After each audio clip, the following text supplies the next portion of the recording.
बलमा बिंदिया कहे चूड़ी कंगनवा, सुरहो सिंगार मांगे मधुर मिलन।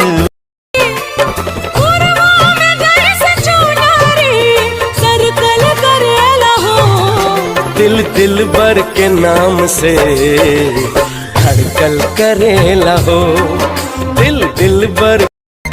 कोयले मोहब्बत बड़े ओरिजिनल मराद से, ये जान जानी है रोई प्यार में दराद से। तोरा समियाना में मुझे कोई जा घर में तोरा बियाह में पूरी चलाई भेस बना के करके जाइबे जब जयमाल डाले तो तार कटब जरने तर।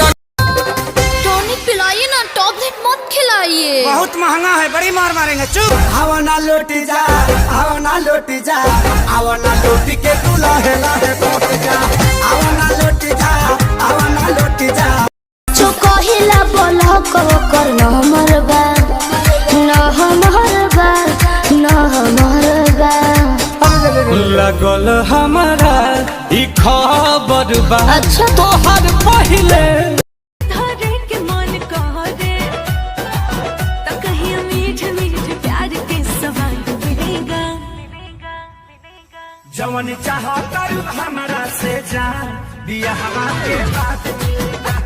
टूटल चूड़ी बनाए में छूछे बीतल सारी रतिया हो।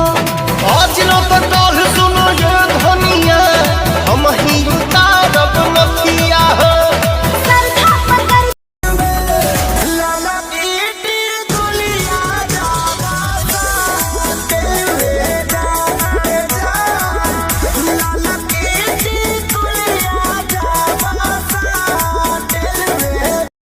खा गई जिंदगी जान मोहब्बत के खेल में, मन का दिया भी, मन का दिया भी कटा। मैं मरता था जिन्हें होठों पर वो बिकने लगे हैं नोटों पर। दर्द कैसे ये मैं सहूं, अरे लौकता